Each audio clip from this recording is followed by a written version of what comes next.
Hola, bienvenidos al espacio de periodismo de soluciones para un mundo en constante cambio. Yo soy Iván Carrillo y esto es Reporte Climático, donde semana a semana reflexionamos sobre el gran desafío de nuestros tiempos, la alteración del clima. Según encuestas, la mayoría de las personas vemos dicha problemática como un asunto urgente y estamos dispuestos a hacer algo al respecto. Los especialistas señalan que la acción con más impacto es votar por gobiernos que tengan una agenda climática clara y acorde al tamaño de la crisis. Sin embargo, eso no significa ir a las urnas y luego cruzarnos de brazos.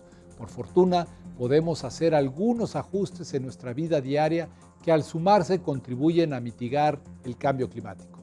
Uno de esos ámbitos es el de la alimentación. Para abordar el tema, hoy hemos invitado a Laura Rosano, presidenta de la Red de Agroecología del Uruguay y coordinadora nacional de la iniciativa Slow Food. Vamos a conocerla al regreso de nuestro recorrido por las noticias climáticas del planeta. El pasado 25 de octubre, el huracán Otis arrasó con el puerto de Acapulco, un importante centro turístico mexicano, dejando al menos 46 muertos, 59 personas desaparecidas, 580,000 damnificados y daños económicos por $16,000 millones. Nadie vio venir la catástrofe. Según el portal de noticias de la revista Science, los modelos por computadora predijeron vientos máximos de 100 kilómetros por hora y los meteorólogos dudaron que alcanzara siquiera la categoría de huracán. Sin embargo, Otis rompió récords de intensificación y tocó tierra como huracán categoría 5, la más alta en la escala Saffir-Simpson, con vientos de 265 kilómetros por hora. Tal comportamiento es atribuible a tres factores: las temperaturas crecientes del océano, avivadas este año por el fenómeno de El Niño, mucha humedad en el aire y poca cizalladura del viento. Los científicos temen que con el cambio climático, las tormentas como Otis se vuelvan más comunes, pero aún es difícil afirmarlo.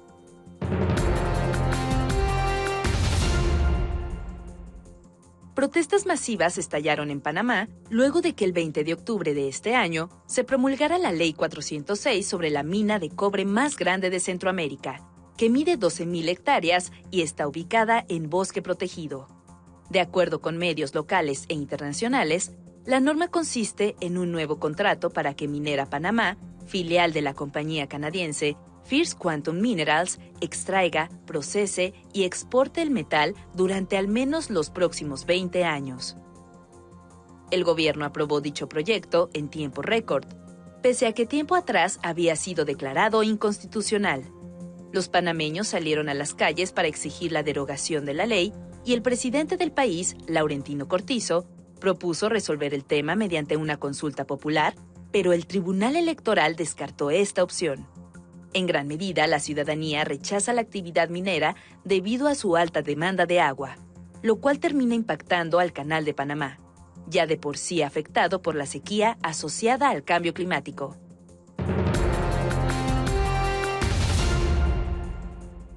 Tras una serie de incendios forestales que devastaron el centro de Portugal en 2017, un grupo de jóvenes demandó a 32 países europeos por no hacer lo suficiente para proteger a la población de los daños del cambio climático. Ahora mismo, el juicio correspondiente está llevándose a cabo en la Corte Europea de Derechos Humanos, con sede en Estrasburgo, Francia, y se espera un veredicto a finales de la primavera o principios del verano de 2024.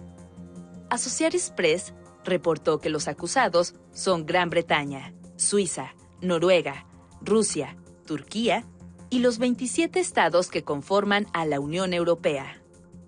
Quienes demandan tienen entre 11 y 24 años y dicen contar con pruebas de que los gobiernos son capaces de reducir las emisiones que calientan al planeta pero deciden no hacerlo. Los jóvenes alegan que se están violando sus derechos humanos y confían en que un fallo favorable obligue a los países a acelerar sus esfuerzos climáticos. Cuando hablamos de combatir el cambio climático, A menudo olvidamos el impacto del uso de la tierra. Resulta que la agricultura, la silvicultura y otras actividades semejantes combinadas son responsables de 1/4 de las emisiones globales de efecto invernadero. Por eso, urge voltear a ver alternativas más sostenibles, como la agroecología.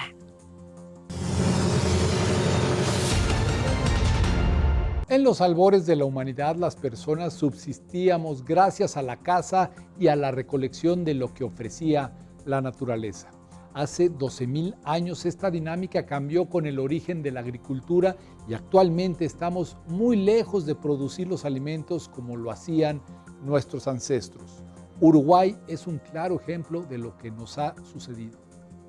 Bueno, Uruguay es un país productor de alimento, es un país de 3 millones de habitantes que tiene gran variedad de producción de alimentos, desde carne, lácteos, frutas y verduras, pero ha cambiado en estos 25 o 30 años la cultura alimentaria y la agroindustria de producción de alimentos. Hemos pasado de producir alimentos a producir forraje o commodities, cambiando la matriz en una producción de soja transgénica y también de biocombustible. Las consecuencias no se han hecho esperar y son evidentes en lo que comemos. Eso ha afectado muchísimo el conseguir alimentos frescos y de precios más accesibles, pensando solamente en la exportación. Entonces hubo un gran cambio también en la cultura alimentaria de los uruguayos en estos últimos años.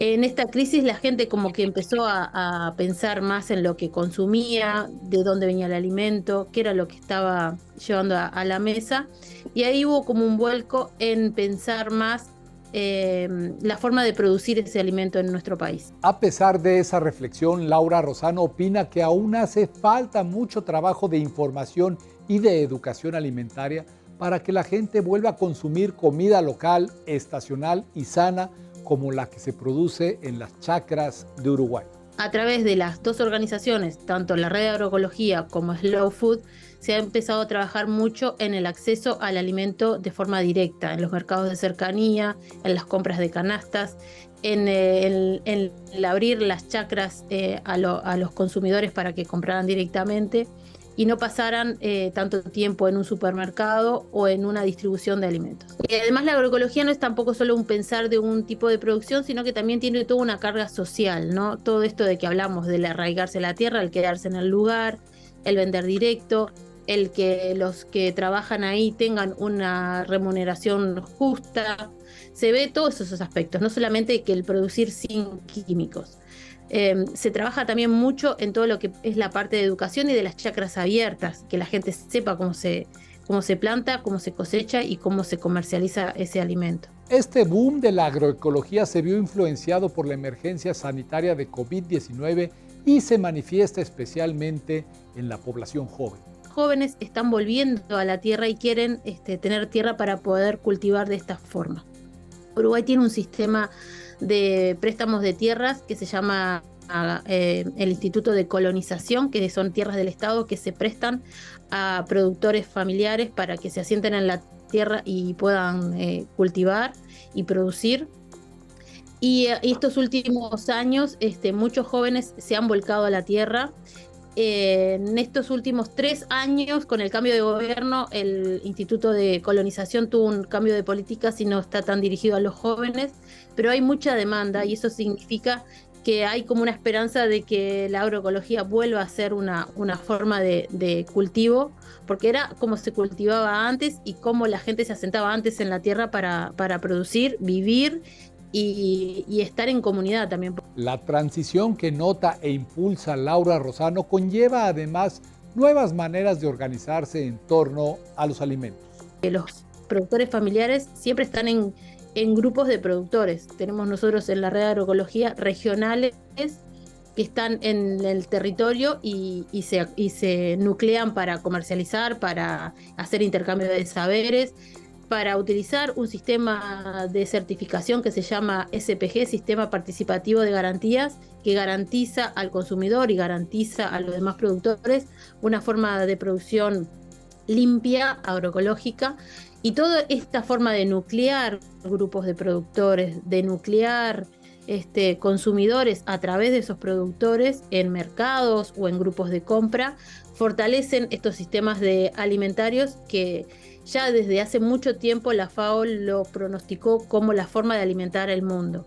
Sabemos que la forma esta de monocultivo industrializada, de tener la semilla como una patente propia y no que esté en manos de los productores, no ha dado resultado, porque no es la falta de alimento por la que la gente pasa hambre, sino es por la distribución de esos alimentos y en qué manos están los alimentos. Entonces la agroecología la vemos como un sistema democrático y un sistema que puede llegar a producir comida y sustento a muchas personas. La agroecología es capaz de brindar seguridad alimentaria a una familia, una comunidad o una nación, pero requiere de políticas públicas. Porque sin políticas públicas dirigidas a la promoción y a la ejecución de proyectos agroecológicos es muy difícil. Hace unos años acá en Uruguay se autorizó un Plan Nacional de Agroecología, se aprobó una ley de un Plan Nacional de Agroecología que tenía muchas puntas dirigidas hacia políticas públicas del Estado, ¿no? Que pudieran trabajar con diferentes proyectos para promover la agroecología. Desde las universidades, con estudios de carreras que se orienten hacia la promoción de la agroecología, desde estudios de marketing, porque un producto también necesita todo ese trabajo, de educación alimentaria en las escuelas, de educación alimentaria para los adolescentes, de educación sobre agroecología para los futuros agrónomos y futuros técnicos, trabajos en procesamiento de productos para los grupos de productores y trabajo con mujeres rurales para procesar esos alimentos y poderlos vender. Entonces como que abarca muchas áreas, y la promoción a través de las políticas públicas es muy importante. Una experiencia en Brasil demuestra que esto es posible y así lo describe Laura Rosano. Las compras públicas estaban dirigidas hacia los productos agroecológicos y de producción familiar. Eran los productos número 1 en las compras públicas para escuelas, para hospitales, para cárceles. Y teniendo ese lugar de venta, la producción agroecológica familiar fue creciendo porque había una demanda de ese producto. Y era porque había una política de Estado dirigida a que esos alimentos formaran parte de la alimentación escolar primero, porque teniendo alimentos sanos es cuando promueves una población sana, y ahí, si vamos a hablar de costo, relación en gasto de salud pública, es mucho mejor invertir en salud que después invertir en medicamentos para prevenir o para combatir enfermedades.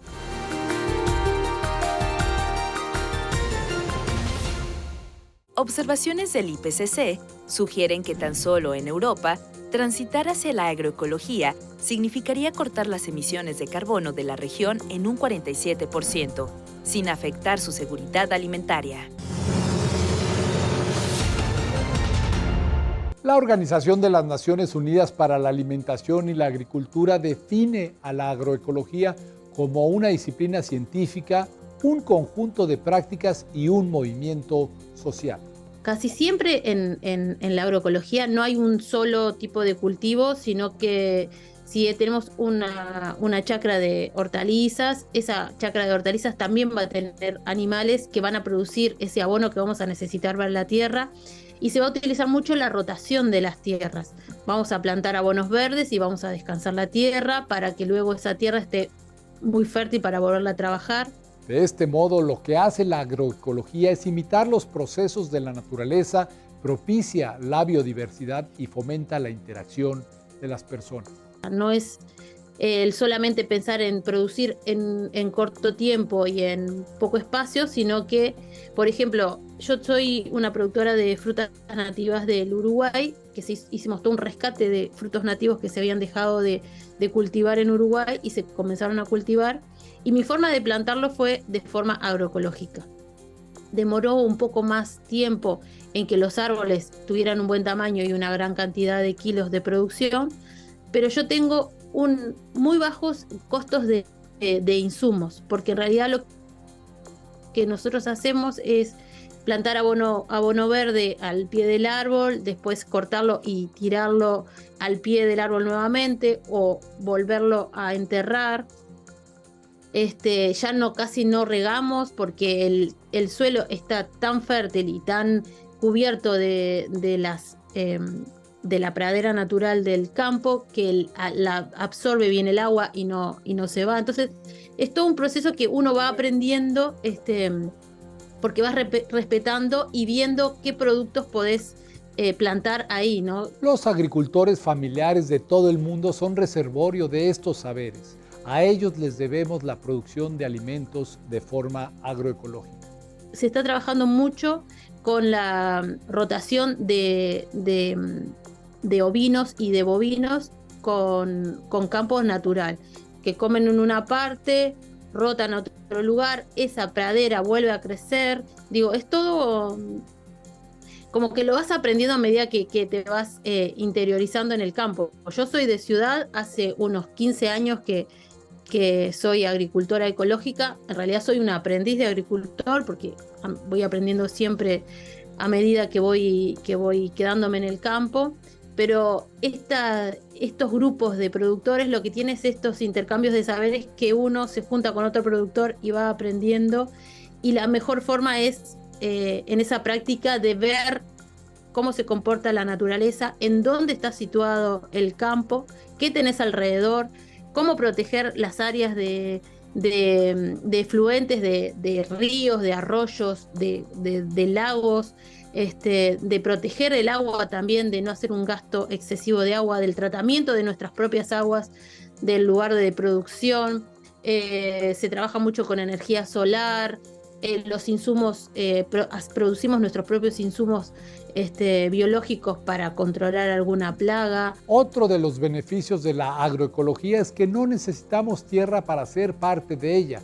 Así lo precisa Laura Rosano. Los grupos de compra compran directamente a chacras agroecológicas y lo que hacen es que, por ejemplo, en un edificio de 20 apartamentos, 20 familias se juntan para armar un grupo de compras. 2 de esas familias van a ser las que compren y vayan a buscar al predio los productos y se van turnando y van haciendo la compra. Y luego lo que se hace también es visitar el lugar donde se planta y ahí tener como un contacto directo con el productor y conocer qué es lo que planta, cómo lo hace, y ese acercamiento favorece las dos partes. Se trata de un sistema tan versátil que inclusive puede ponerse en práctica en las ciudades. Luego también se está trabajando mucho con las huertas urbanas, en lugares, en baldíos o en parques donde la municipalidad permita tener una huerta. Se trabaja mucho con vecinos produciendo una huerta, no tanto para producir alimento que abastezca a todos, sino tener un contacto con la tierra y conocer los procesos de la tierra y los tiempos. Saber cuánto demora en crecer algo, cómo se cosecha, cuáles son los cuidados. Entonces eso también nos va a bajar un poco la realidad de qué es lo que comemos y cuánto tiempo y cuánta dedicación conlleva producir alimentos, y que los alimentos están vivos y que no viene todo en caja igual de colores. Es más bien como una terapia educativa o de acercamiento a la naturaleza, esto de las huertas urbanas. Para quienes viven en zonas demasiado urbanizadas, tales alternativas pueden sentirse lejanas o costosas, pero un proyecto agroecológico muchas veces está más cerca y es más accesible de lo que imaginamos. Tener una huerta en las escuelas con los niños, acercar ese tipo de educación a los niños también hace un cambio en la alimentación, porque entramos a conocer diferentes procesos, diferentes sabores. Un alimento que cultivaron y que cosecharon los niños lo van a comer aunque nunca hayan probado, por ejemplo, algún vegetal. Entonces, lo mejor es eso, que en la ciudad se den acercamientos a los cultivos desde las huertas urbanas, desde las visitas a los productores, y armar estos grupos de compra que lo que hacen es que nos acercan a los productores, zafamos de los grandes urbes de supermercados y de estos monopolios del alimento, que no es un alimento, sino que es un producto, y entramos a conocer quién es el que produce la comida que comemos, sana, y ese contacto ya nos cambia muchísimo la cabeza. Laura Rosano hace un llamado a replantear nuestras decisiones y a ejercer el derecho a elegir qué comer y cómo comer. Cuando nos acercamos a un mercado de cercanías, en México hay varios mercados que son proyectos de slow food, mercados de la tierra se llaman, donde está el productor vendiendo su producto, donde podemos hablar con él, saber que el producto tiene una cara, tiene una familia detrás, tiene gente que está produciendo esa comida de forma sana. Los precios no son más caros, en realidad hasta son más baratos. Primero porque lo vende directamente el productor. Después en salud, lo que ganamos en salud cuando comemos algo que no tiene cargas de agrotóxicos, que no son ultraprocesados, que tienen variedades de semillas, variedades de especies que son estacionales. Todo tiene su estacionalidad y durante el año encontramos varios productos que podemos ir incluyendo en nuestra dieta. Lo que pasa es que la dieta y la cultura alimentaria se ha ido cambiando a medida que ha ido creciendo la industria alimentaria, que la industria alimentaria no tiene cultura alimentaria porque es algo que inventaron. Parece que la agroecología no dará marcha atrás, pero en el camino tendremos que defender sus ventajas frente a la que quizás es su principal enemiga, la globalización. Los dueños de la comida y los dueños del agua son 3 o 4 empresas que están en todo el mundo.